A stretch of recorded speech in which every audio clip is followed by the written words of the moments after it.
Рассмотрим функциональные возможности трансивера MB1.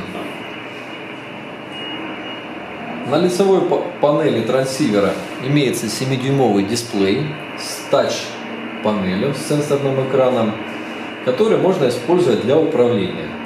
Для настройки частоты достаточно просто дотронуться до экрана в нужном месте, и трансивер настроится на нужную станцию.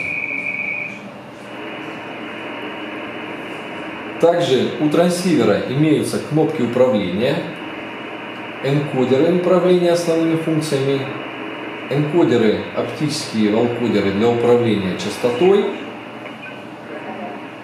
и программируемые кнопки. Давайте рассмотрим программные возможности трансивера подробнее, так как назначение кнопок в принципе можно изучить в руководстве пользователя. Давайте рассмотрим, что у нас есть программно. Трансивер MB1 имеет так называемые локальные панели настроек.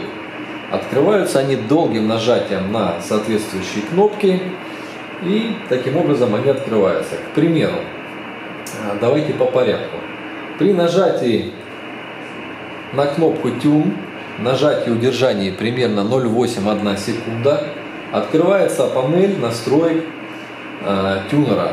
Что мы здесь видим? Тюнер может работать в режиме байпас, тюнер может работать в режиме передачи, собственно говоря, настраивать импеданс, согласовывать импеданс между антенной и трансивером. В режиме приема режим байпас – это обход, то есть тюнер не используется. Также при нажатой активированной кнопке RX After Tuned, то есть трансивер переходит на прием после настройки. Don't Save Drive означает не сохранять мощность передатчика по диапазонам. Если кнопка выключена, то трансивер будет запоминать индивидуально мощность по диапазонам. Tune Drive – ручка для ручного управления мощностью тональника, который мы можем выдать на передачу. То есть для настройки внешних цепей, допустим, усилителя мощности, можно установить пониженную мощность, допустим, 20 Вт, процентов 20-30 от 100 Вт, и настроить внешний усилитель мощности. При нажатии на кнопку Mute открывается меню микшера. В меню микшера программы Expert SDR2 можно отрегулировать громкость VFO-A, громкость VFO-B, баланс обоих приемников SubRX и основного приемника. Можно выключить звук с SDR, можно включить-выключить звук с компьютера. То есть на динамик, на наушники, которые подключаются к лицевой панели, звук можно слушать одновременно. Также динамик можно выключать оперативно при помощи кнопки Speaker. Динамик также можно назначить на функцию, на одну из кнопок, функциональных кнопок, и управлять включением этой кнопки уже без доступа в меню. При нажатии на кнопку RX2 эти органы управления повторяют все то же самое, но для второго приемника, для RX2, который может работать на другом диапазоне. Соответственно, у нас есть 4 органа управления. Это громкость, баланс для VFO-A, для VFO-B первого приемника и то же самое для второго приемника. Если нажать и подержать кнопку AND, то откроются настройки фронтенда. Что здесь есть? Можно включить широкий фильтр диапазоны на весь КВ-диапазон. VF Auto, White Filter Auto означает, что включится автоматически широкий фильтр, когда мы вторым приемником настроимся на другой диапазон. Или будет включен бендскоп. VHF LNA используется в диапазоне УКВ 2 метра. И тоже автоматически будет включаться, если мы перейдем в диапазон 2 метра. Use X Reference – это кнопка, которая нужна для включения внешнего опорного генератора. Также можно осуществить переключение полосы панорамы. Фактически это переключение полосы IQ каналов, антенный коммутатор КВ диапазона, УКВ диапазона. В этом антенном коммутаторе можно указать, что, допустим, четвертый антенный вход А4 КВ диапазона используется как вход только для приема. При этом обратите внимание, что передающая возможность передачи в этом антенном входе-выходе блокируется автоматически, как только мы указываем RX Only. И если мы начнем переключать передатчик, антенну передатчика, то видим, что выход 4 заблокирован.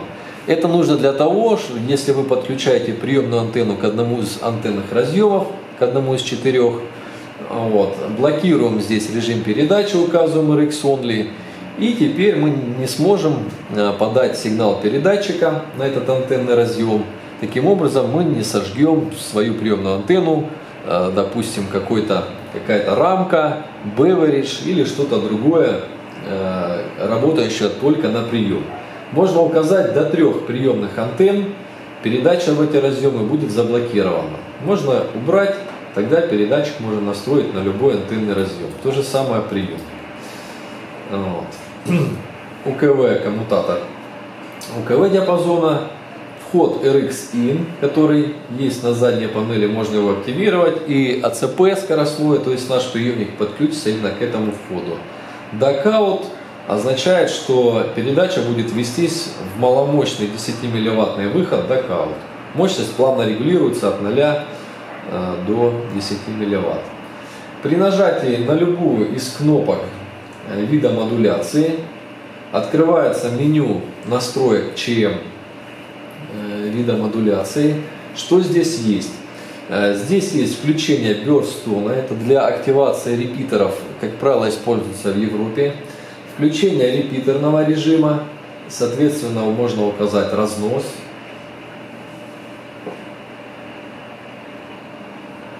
Можно указать разнос. CTCSS тоны указать только в режиме приема передачи или вместе. В общем, в принципе, все настраивается. При нажатии на одну из кнопок на лицевой панели, одну из кнопок DSP функции, открывается окно DSP Settings. И здесь можно включать DSP функции, которые у нас есть на лицевой панели. Но со временем их количество постепенно растет. К примеру, DSE и APF функции появились недавно. На панели места им уже нет. Соответственно, они есть в этой панели. Также все DSP функции при включении отображаются на лицевой панели. И на лицевой панели можно их также включать. То есть все индикаторы на лицевой панели являются еще и кнопками, которые можно включать, выключать. При нажатии на кнопку MIC открывается окно настроек микрофона телеграфа, соответственно, усиление микрофонных входов, включение-выключение микрофонного АРУ, переключение микрофонов, установка и настройка телеграфных параметров, это время задержки брейк-ина, это pitch, настройка длительности точки тире, скругление фронтов, режим брейк-ин, ямбик. В общем, все основные настройки телеграфного режима здесь есть и включается кнопкой, открывается кнопкой MIC. Повторное нажатие длительное закрывает меню. Идем дальше. Нажатие на кнопку компрессора или вокса открывает локальную панель настроек вокса и компрессора. Здесь можно установить уровень порога срабатывания вокса, задержку вокса, уровень компрессии. Далее, при нажатии длительном на кнопку эквалайзера по приему RX Equalizer R.EQ открывается эквалайзер приемника. Может быть настроен. Включение эквалайзера производится коротким нажатием на кнопку. Как я сказал, открытие локальных панелей производится при помощи длительного нажатия, примерно 1 секунда, 0,8-1 секунда. А включение данной функции производится просто коротким нажатием. Мы видим, что индикатор R-Equalizer загорается. Также можно включить его, просто ткнув пальцем в соответствующий индикатор. Длительное нажатие на кнопку эквалайзера передатчика открывает нам эквалайзер передатчика. Здесь есть тонкость. У трансивера имеется 3 микрофонных входа.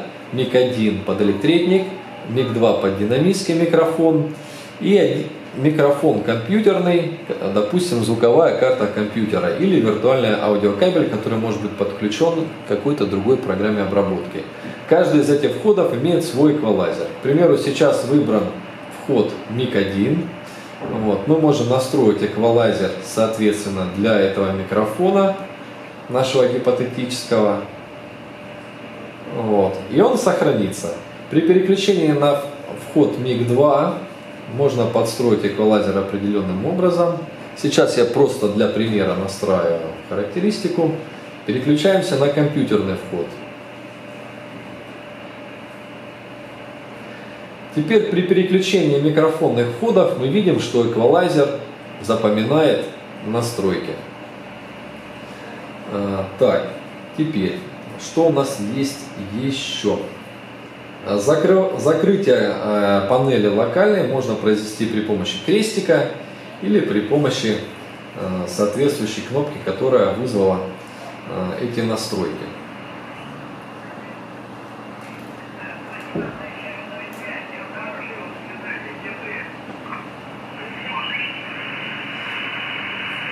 В следующем видео я покажу, как настраивать частоту в трансивере MB1, каким образом можно производить манипуляции с VFO-B, как работать в пайлапах.